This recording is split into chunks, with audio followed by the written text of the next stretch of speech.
Hi, everybody. As Val said, my name is Alycia, and I'm the digital marketing manager here at Sucuri. I've been in this role for about 4 years. As Val said, it's a Halloween-themed webinar, so I don't dress like this every day. And if you're watching the replay, that's why you'll see these slides that are coming up are Halloween-themed. So big props to AJ, one of the designers on our team, for putting those together. I hope you guys enjoy what we're going to go over. A little bit about me. I've been working in the cybersecurity space for about 9 years now. I previously, before Sucuri, worked for a company that sold an antivirus product. I've been working in marketing, specifically in SEO, for about 7 years, and I live in Canada on the West Coast. So that's all you really want to know about me, and what we're going to learn today is what you're really here for. So first of all, I really want to explain why I think marketers are in a great position to add security to their toolkit. And then I want to go over some really high-level basic security principles to get you primed to learn more about cybersecurity and champion it within your organization, or to take the steps you need to protect your web assets. So first, let's start with an agreement here. Maybe you don't agree with this statement, but we generally like to say content is king as marketers. And so you have to ask yourself, what are you doing to protect that king? Whose responsibility is it in your organization to make sure that your web assets and web content are protected? If there's downtime on the website, anything like that, it affects marketing. And marketers, we have a broad range of skills. So many of you know about the T-shaped marketer. And if you've read the recent blog post that I've put on blog.sucuri.net, you'll already have seen this image. This is from Moz by Rand Fishkin. And he talks about, how that we have such a broad range of skills, and we maybe go deeper in some more than others. So I'm not asking you to go deep with website security or with security knowledge, but just to add it to your toolkit so that you can be a champion for security in your organization, and so you can be aware of these things before they impact your business. So Jono from Yoast, which Yoast is a really good friend of ours here at Sucuri, he actually spoke at MozCon, which is an annual conference for SEO. And he actually had a different take on this, where he used sort of a Venn diagram to explain the T-shaped marketer. And one thing really stood out to me in his slides there. So I really want to talk about how we can, as marketers, include security in this big wheel of skills that we have. And let's talk about some reasons why this should be important to you as a marketer. So imagine some nightmare scenarios for a second and how they would affect marketing. One of the examples we talk about in this slide is, let's say you're installing a random plugin to help you with, something like SEO. If you don't vet that plugin for security, if you're not sure, how well the developers are supporting it, is it from a trusted source? Are you trying to get, a free plugin or something like that that's not in the official repository? What happens if that developer suddenly stops working on that plugin and there's vulnerabilities? Or if they abandon the project and the domain that they use for some of their third-party scripts gets picked up by a black hat hacker, all of a sudden, any website that's using that plugin is going to be used for malicious purposes. So by having security in mind, you can make better decisions, like choosing trusted sources. Oops, wrong way. Also, downtime. We know that downtime is a terrible thing for marketing. It not only affects the trust of your users, but you can have to do a lot of cleanup in terms of the social media response. So distributed denial of service attacks are something that are becoming more and more common. These are easy for attackers to do because you can just get DDoS for hire services that are actually fairly cheap. Whether it's somebody who disagrees with your message, or it could be a competitor, or it could just be DDoS for ransom, where they're actually trying to extort money out of you. This is an issue that affects more and more websites. And basically what a DDoS attack is, if you're not familiar, is your website gets flooded with so much fake traffic that real visitors can't actually get in, and it looks like your website's down. Blacklist warnings. So as a marketer, especially in SEO, we probably know a lot about Google penalties. If you do spammy things, Google will rank your websites lower, and it's very hard to come back from that. The same happens if your website is compromised. Google will actually blacklist your website. So if somebody clicks your link in search and goes to the site, you'll see that big red warning page. I'm sure a lot of us have come across this.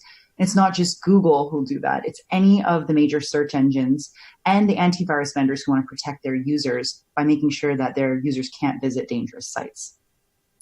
We know about redirects. We use them all the time in SEO, but a malicious redirect is when a hacker will attack your site and send some of your traffic to an attack site. We see this often with mobile visitors being sent to, porn apps or something like that. It could just be affecting visitors in a certain location. So these kinds of conditional redirects can be very difficult to diagnose if you're, only browsing your website on desktop from your location. this is just scratching the surface. There's tons of other types of malware. We're more familiar with malvertising, obviously, like pop-ups and stuff like that is kind of what you would think of, or drive-by downloads where somebody goes to the website and an application is downloaded that, a virus that infects the visitor's computer. But phishing is another huge deal that's getting bigger and bigger according to Google's transparency report. Phishing is essentially a fake page that looks very real. So if you're an e-commerce site and you have a checkout page, imagine if an attacker gets into your site and puts up an identical looking checkout page, but all of the credit card details will be going to them. So not only are you losing sales, but you're also violating PCI compliance because these visitors are, getting their credit card details stolen. And you might not even notice because they might only send, 1 in every 4 transactions to a fake checkout page. And we've actually seen stuff like this and written about it before. So it's really, really bad. And you want to make sure you're protected against that. Probably the most visible example for marketers is SEO Spam. It's also the most popular form of malware that we clean up because we clean up like 400, 500 sites a day, maybe even more now. And when your site is hacked with SEO Spam, maybe they'll inject pages like this screenshot here, but they could also just change your titles and descriptions so that, it could be Viagra, it could be porn, it could be cheap fashion brands and stuff like that. But this can actually long-term, if you don't fix it, can affect your rankings and it can be very difficult to recover from that. One last thing here, marketers are already really familiar with a lot of technical concepts that are necessary for cybersecurity analysis. We know a lot about web dev languages, even if it's just, a little bit of HTML and CSS. We understand how bots and crawlers search through the internet, so we can really understand the automation side of web attacks. We know about SSL because Google's told us we need SSL. Maybe we don't know exactly what it is, and I'll go into that in a second, but we know we need HTTPS. We know how to do 301 redirects. We know how to read our referral traffic in Google Analytics. We are familiar with IP networking and logs and all that stuff. All this will help you to be in a good place to understand a lot of what's going on in the world of cybersecurity. We also have black hats and white hats. I've always found this really interesting, this crossroads where I live, where I'm familiar with cybersecurity and marketing. And I don't know any other industry that talks about black hats and white hats. And maybe correct me by posting a comment or a question if I'm wrong here. But when it comes to black hat hackers, those are the folks who are exploiting security weaknesses in order to take advantage, get money or notoriety, or to be an elite hacker or whatever. And black hat marketers are basically just bullies who are trying to scare people using fear, uncertainty, and doubt to sell their products. On the other side, we have white hat hackers. So hackers are not all bad. We have some really good hackers on our team here at Sucuri who are actually out there trying to identify security issues so they can be patched. And on the other hand, we have white hat marketers who are, trying to actually solve a problem and provide useful information to people. So it's interesting to me that there's that dichotomy that we can kind of understand as marketers and as cybersecurity professionals. One last thing here is that privacy and compliance laws. So, I'm sure we've all heard enough about GDPR at this point. CAN-SPAM in the US and CASL in Canada, these are spam laws that require you to document things and to put in place processes and technology. And so that's very similar to what goes on in the security world. If you're familiar with e-commerce, you should know about the PCI DSS. That's the Payment Card Industry Data Security Standards. And those are a set of standards that are created and maintained by the major credit card companies. If for some reason your website is found in violation of PCI and that's resulted in identity theft for your customers, there can be really huge fines, and you can even be shut down and not be able to take credit card payments if they find you at fault. So it's worth looking into. And if you're curious about this and you have an e-commerce site, even if you have an external payment gateway, because like I said, a hacker could get into your site and start sending some traffic to their own payment gateway. You need to know about e-commerce and PCI compliance. And Rihanna on our marketing team has created an awesome email course that you can find to learn more about that. It's all free, of course. And you probably know about the not secure warnings that came out in one of the recent versions of Chrome over the summer. This now shows not secure in the address bar next to your web address if you don't have HTTPS, aka SSL. We also have known since 2014 that SSL is a ranking signal in Google search that'll help you rank higher. So about SSL, real big caveat.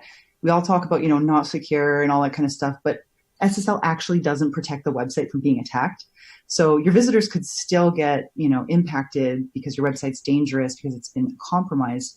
What SSL actually does is it encrypts the communication in transit between the visitor's browser and your web server. So when they're sending their passwords, credit card data, when they're filling in a form on your website, all of that is being sent securely, scrambled through encryption to your server. And the same goes for if your server has to send something sensitive back to the visitor. So SSL, to be clear, encrypts data in transit. It's awesome. Hooray for things like Let's Encrypt that make it easy. We even have a guide on sucuri.net/guides if you want to learn how to install a certificate using Let's Encrypt, and it'll explain some of the different types of certificates. But in the end, SSL just protects the traffic in transit. It doesn't protect the data at rest. Only a website application firewall can really do that. Obviously, there's things you can do to lock down access, harden your server and stuff like that. So it's not the only thing, but it's one of the most effective ways to protect your website, because what will end up happening, as you can see from the diagram, is the traffic will go to your website, but first it hits the firewall and it has to be filtered there. And the way we do this for our Sucuri firewall is we do application profiling. So we will know exactly what your website looks like if you're running, WordPress and specific plugins, and we know what types of attacks are common against those, so we can block them out of the box. Then we look for specific signatures that we know are bad. Like there's certain things that normal visitors just won't be trying to access your website this way. And so we'll block those visitors. You can even block certain geographies. If you know you only need visitors in a certain location, you can block people from visiting them from other places as well. For heuristics, that's just behavior that doesn't look quite right. And we use that with our correlation engine across our network to see what kinds of attacks are emerging, even in other platforms. And we can write rules to make it even more tight. So only the good traffic ends up hitting your server and everybody else sees a block page. We'll talk more about that later. And I don't want to say that, Google's not doing anything about, protecting sites and making sure that sites are safe. They care about that too. In fact, in their Safe Browsing Transparency Report, their web spam team produces this and keeps it up to date. I just pulled this graph pretty recently.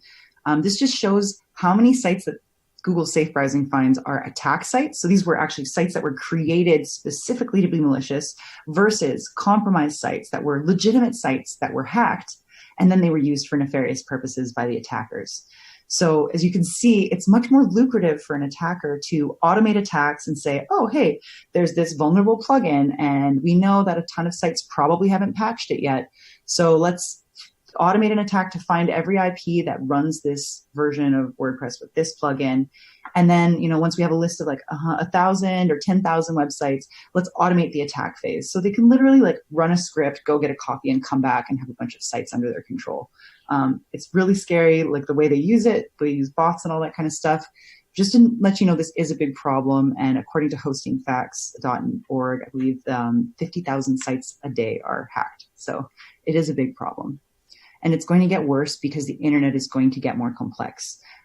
Gartner released a report that says that by 2020, they believe that the majority of attacks on web applications are going to be via APIs. And the folks on our vulnerability research team, I just spoke with them last week, and they say that's pretty much already the case.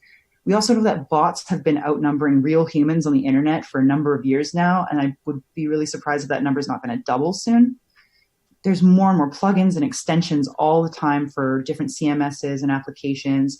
We always love to add scripts, especially as marketers, our tracking scripts, our Google tag managers and stuff. And those just make it really complex and increase the attack surface of the websites as we move into the future. So we need a solution to future-proof our websites, essentially. We can't just sit around hoping that the white hat hackers are going to be the ones who find the vulnerabilities and patch it. And even if they do, can we patch fast enough? There's certain things that we can do as marketers, as IT professionals, to prevent a compromise from happening and prevent your web assets and your web content from being damaged. So we said SSL isn't website security. What is website security? In Sucuri, we've always thought of it as detection, protection, and response. So making sure you don't get hacked, but if you do, that you get alerted right away and you know exactly what you're going to do to clean it up. So I'm going to give you a quick overview of how I think you can go about this. First of all, monitor and audit your web properties. We already know as marketers, we get Google alerts, we do social monitoring. We know it's important to respond quickly. I just want you to apply those same concepts to your website integrity. First step, verify your domain ownership. It's all free. Go to Google Search Console, Bing Webmaster Tools, and Yandex Webmaster Tools. These are all major search engines, and they would love to alert you if they see anything weird on your site, but they can't do that unless you're registered and you verify that you own the domain. So what that might look like, for example, here is if you have a security issue, you'll get an email. This is actually for our tool SiteCheck, which is a free malware scanner. So we actually will scan websites for free and we'll show the payload. And so the payload is what's being flagged here by Google Search Console. They don't blacklist us because they know that we're just trying to help, but they still flag this kind of stuff. SiteCheck here, you can go to sitecheck.sucuri.net and you can scan your site. It'll let you know if the site's outdated. It will let you know if we detect specific malware, and you can click more details to actually find the specific payload and where it's located so you can clean it up. And we'll also scan the 9 blacklists here to see if you're on any of them. Just a quick note, remote scanners like SiteCheck, we can only do the same thing that Google Safe browsing bots do. We scan externally by clicking link to link on your website, trying to find anything that looks obviously malicious to us. We'll pretend to be a visitor from Japan on a mobile device, a bunch of different types of conditional cases in order to find hidden malware. But if, for example, there's a phishing page hidden somewhere on your site, like let's say it looks like a bank page, and the attackers are sending people through an email campaign to your website to this page, it's not visible by clicking links on your site, but it's there. Only a server-side detection system will find that. So it's really important that you kind of, keep that in mind, that a remote scanner is limited in what it can see, but it should detect most stuff. Another thing you want to do for monitoring and auditing is audit user access. So this is a screenshot of one of my old Microsoft accounts. And you can see that, there's weird logins happening at weird times from like Korea and Indonesia, and I have not been there. So do you know if anybody on your team is logging in at a weird time from a weird location? You can probably get a tool in place to make sure that you're staying on top of that, or that your IT team is staying on top of that. We do for WordPress have a plugin that'll do this. It'll have auditing for user activity. It'll check your file integrity for your core files, let you know if anything's amiss there. It'll remote scan just like SiteCheck.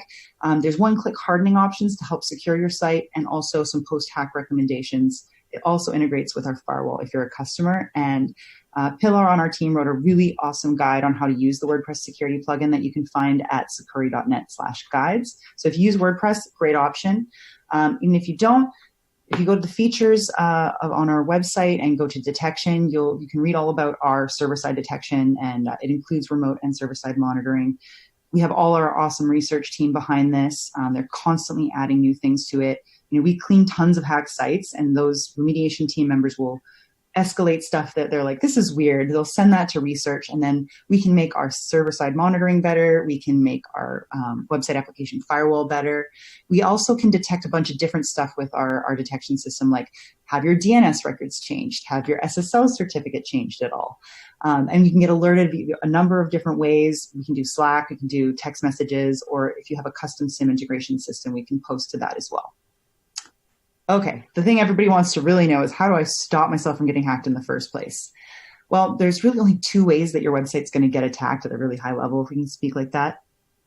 There's software vulnerabilities, so it's actually a flaw in code in one of the plugins or themes that you use that's allowing an attacker to get in, or it's because somebody on your team has a really bad password or something. It's some form of user control that's not working out, some form of access control. Let's first talk about access control. Number one way to stay protected is to enforce strong passwords. And I'm talking about stronger passwords than you think you really need. It's really not enough to just do something like replace the letter O with a number 0 or the letter I with a number 1, because hackers have already done that. They've taken dictionary words. They've taken all the words that they can find and scan for on the internet, and they've put them into these lists, and they've had computers go ahead and create a number of different permutations.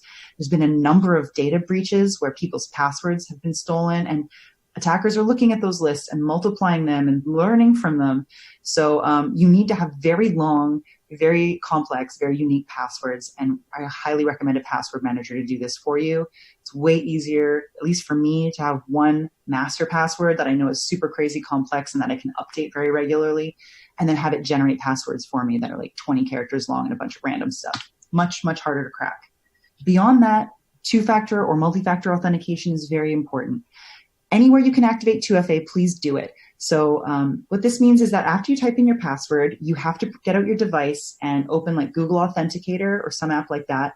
And there's a time-based code that'll expire after like 30 seconds or 60 seconds. You have to enter that code in immediately after entering your password. Otherwise, you can't get in. So not only would an attacker need to have your password, but they'd also need to have your device. Quick note as well on SMS-based 2FA. It really isn't that good because hackers can spoof mobile phones as well. So they can pretend to have your phone number and get a code and then get into your account. This is something our CTO, Daniel Sid, wrote about years and years ago. It's just not as good as using an authenticator app on your device. And lastly, we have the principle of least privilege. Jerson on the marketing team has also, the development team now, has actually written an article about the principle of least privilege that you can find on our blog. And this basically means that you grant access, the level of access that is needed, only for as long as it's needed. Don't make everybody an admin. I have people on my team who would love to have admin to the blog, but we only need to grant it for when they need it, and then we take it away. And that just means there's less attack surface. Use your roles and responsibilities really wisely within your organization. Okay, preventing vulnerability exploitation. This is kind of a big one. Applying updates is probably the best thing that you can do on your own, but this requires you to be a step ahead of the black hats. So a great example of this is Drupalgeddon. It was a couple of years ago now, but when Drupalgeddon happened, system admins only had 7 hours to patch their sites. If they had not patched within 7 hours, their site was compromised. Every Drupal site was compromised in 7 hours if they didn't have the patch. So, if you're sleeping during that time, what are you going to do, right? So that just tells you how fast it is. Hackers will take the old code and the new code, and they'll run a diff check, and they'll see, this is the difference. And obviously there's a security hole there. So I'm just going to start automating an attack against everything that runs this kind of software. So it can be literally that scary and that fast. You want to make sure to apply updates automatically. That's why things like automatic updates through your host are really, really valuable. But beyond that, you can also activate the web application firewall. So that'll block attacks even 0 days. The latest reports for the Sucuri firewall have us at 96 or 98% of 0 days. And a 0 day, just if you're not aware, means a vulnerability that's not actually disclosed yet and it hasn't been patched. So the developers don't even know it's there, but attackers are using it. So our firewall will actually block a lot of those right out of the box. It also mitigates DDoS attacks, so it'll stop those fake traffic attempts from blocking up the pipe into your website so real visitors can get in. We even have emergency DDoS protection, which will admittedly mess up your analytics for a little bit, but if you just need to enable it when you need it in order to make sure your website doesn't look like it's down for everybody, it's totally worth it. The nice thing about a web application firewall is it's backed by real security researchers who spend all their time trying to make sure that they're a step ahead of the black hats. And, you might think that because the traffic's going to the firewall first and then to your host that it slows things down.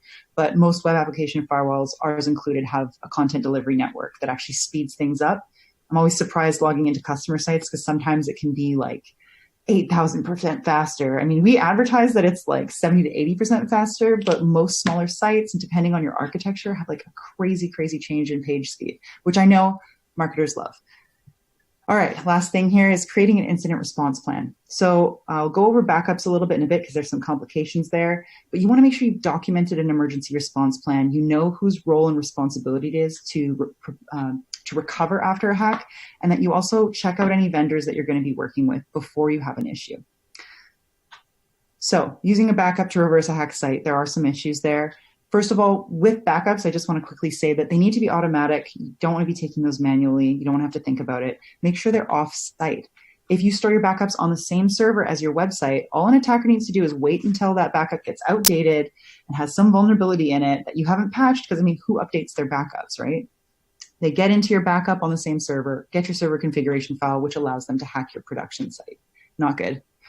You also want redundant copies of backups to make sure that if some backup is corrupted, that you have other copies available in other locations, and that you've proven and tested the recovery method. I personally have used some WordPress plugins for backups that I found very difficult to actually recover the site. So make sure you've actually tested that process, or that the IT team you work with has tested on a test site how to recover if you need to. Also be aware that 71% of hacked websites contain backdoors, and black hats are really tricksy. They will, attack a site, put a bunch of backdoors in it, and you won't even notice for a few months that you've been hacked because they haven't put the payload on. And so let's say you get hacked and you're like, oh, let's restore a backup from a week ago, and we'll just lose the content we've made in the last week. No big deal. So you restore that backup, but that backup has backdoors in it, and there's been backdoors in it for maybe weeks or months. So you take all this time to restore your site, and then you get reinfected again because the hackers left a way to get back in.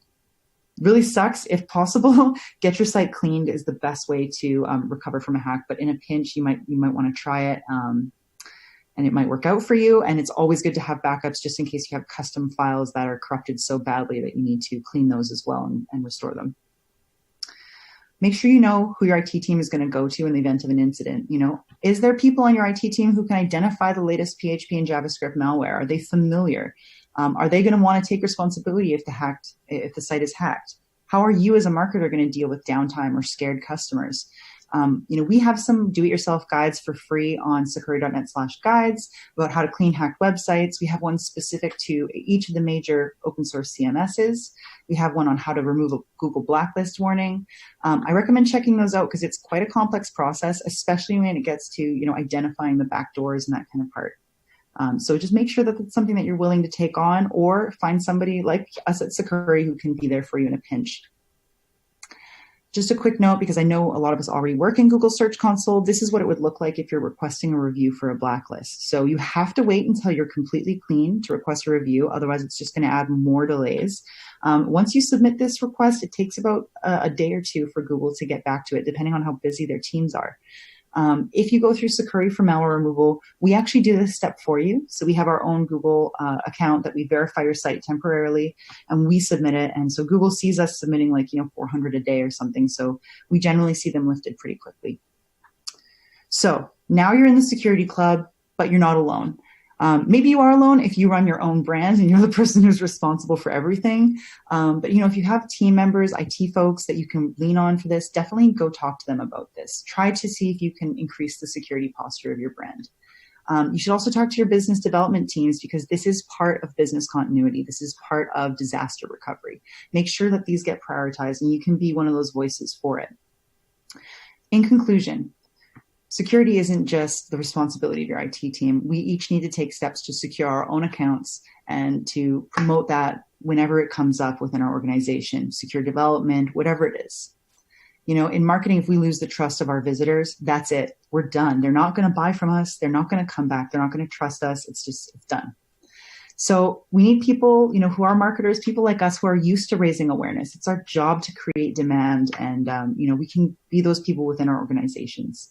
We're also resourceful. I know that we're in a great position to make the internet a better place as a whole. And what greater mission is there than that? So we definitely have some time for questions. Thanks so much for joining me, and I look forward to any of your comments. Thank you so much, Alycia. That definitely struck a nerve there, because I remember being myself in one of that, position, marketer, having not much knowledge about tech and then getting hacked.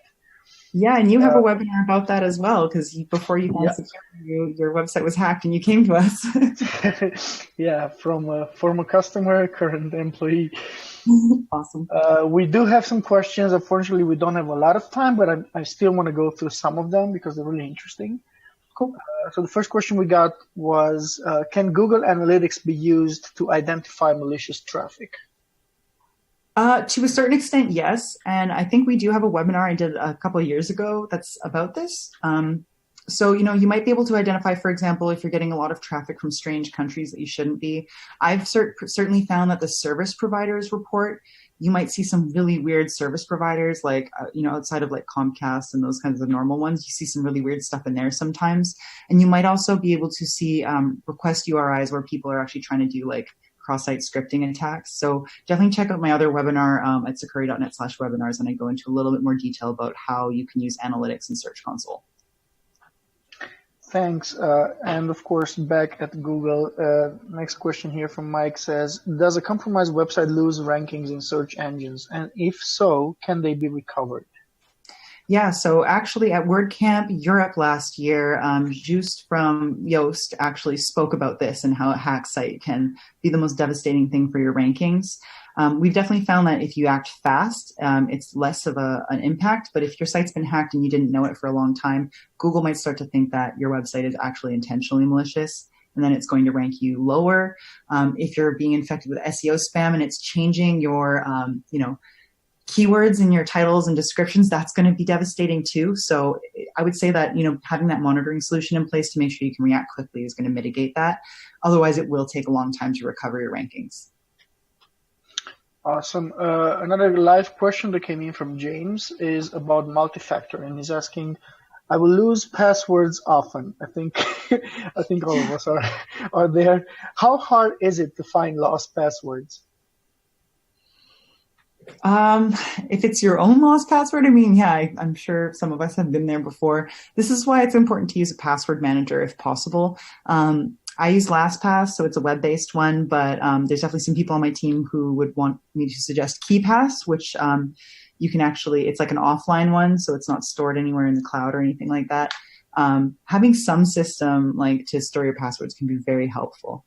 In terms of recovering your own password, like, oh man, like I've definitely had some situations where like my grandma and my dad have like lost access to a Microsoft account, and it's just really difficult to recover if you don't have access to like those security questions and whatever. Yeah. Okay, we're gonna have one more. This is just so I can let everybody know all of the questions you guys submitted are going to be answered by Alycia. So she's going to go through all the questions. We're going to have a Q&A doc on the web page of the webinar. But just so that we have enough time for today, we're just going to get one more that came in live. And this one says, what sources do you recommend to keep informed about cybersecurity topics? Yeah, it's a good one. I mean, I would say, our blog is a great place to start. We have a newsletter you can subscribe to on the sidebar of blog.sucuri.net. In terms of staying up to date, there's some really great, other news sites and stuff like Ars Technica. Hacker News is a great forum. Threat Post is another good one. And, you can probably check that out on the media section. Of some of the places where our research has been mentioned are pretty much on the forefront. Also, if you use a CMS, there's often, security blogs or security sections for those, security forums for those that you can stay up to date in terms of like how it affects your website specifically. And then just, making sure that you stay interested in this topic. It's something that you can definitely add to your skill set. And, I think that's great to see. Well, thank you so much, Alycia. And thanks to everyone who was watching live here on Zoom, or for those of you watching on Facebook. We did have a lot of questions, and there's more questions still coming in, but we have no more time, unfortunately. I'm going to say goodbye now. I'm going to let you, Alycia, say goodbye to everybody. And then, yes, we're going to meet next time. It's going to be on November 14th, where we're going to go on with our sales enablement series. Awesome. Thanks very much, everybody, and happy Halloween. Bye-bye.